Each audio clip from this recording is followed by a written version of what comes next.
कर्मचारी आमचे चार वर्ष 2021 पासून PF कापून घेतलेले आहेत. आम्ही PFसाठी इथं बेमुदत संपावर बसलेले आहोत आणि पगार 6 महिने झाला आमची पगार नाही. फक्त तुमचीच पगार नाही का दुसरे इतर कर्मचाऱ्यांची नाही? नाही, सगळे आम्ही एकदम सफाई कामगार 68 हां. आहोत, सगळ्यांचीच पण आहे. यांची आहे की आम्ही टोटल जवळपास 68 कर्मचारी सफाई कर्मचारी आहोत. आमची एकाचीही पगार आता अद्याप झालेली नाही 6 महिने. तर आम्ही करावं काय? आमच्या पोटावर उपाशी मारण्याची वेळ या कर्मचारी सिनियर लोकांनी आणलेली आहे. तरी आपण जाणून घेऊया याचे कारण काय नेमकं.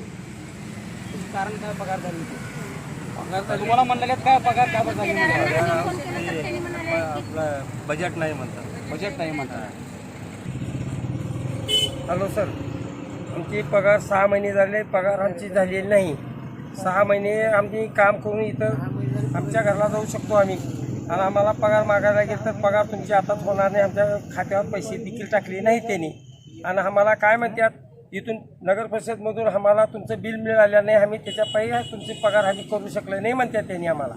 आणि आमचं PF मागायला गेलं तर आमचे पैसे पगारीतून कापून देखील आमच्या खात्यावर पैसे PFचे टाकले नाहीत साहेब त्यांनी. आणि आम्ही PF मागायला गेलं तर टाकू की मग आमचं अजून खातं चालू आहे की तुमचे, आमचं अजून टेंडर चालू आहे, आमचं टेंडर संपल्याला देखील नाही म्हणतात त्यांनी. टेंडर संपल्यानंतर आम्ही जात असताना तुमचे पेमेंट टाकू म्हणतात. आता टेंडर संपून कमीत कमी 6 महिने होऊ लागले सर त्यांचं. आम्हाला काही त्यांनी सांगत नाहीत. आणि आमच्या समोर गुत्तेदार देखील येत नाही साहेब आमचा. त्यांनी म्हणतात तुमच्या गुत्तेदारला विचारा म्हणतात.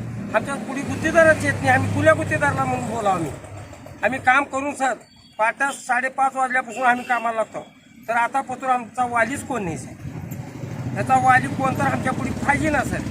आम्हाला एवढे 68 कर्मचारी आम्ही नाही ते काम घाण कुत्रे मांजरं उंदरं बसून उचलतो आम्ही.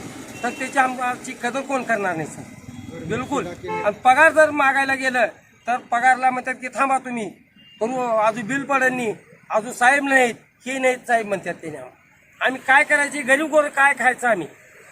आम्ही गावाकडे जात असताना आमच्याकडे खिशातून पाय देखील राहणार नाही. आमच्या लेकरा बाळाला जर काही नेऊ म्हणलं तर पैसे देखील राहत नाहीत. काम करून आम्ही गपचूप जाऊ शकतो सर. आम्हाला बोलायला गेलं तर आमचं करतात सर.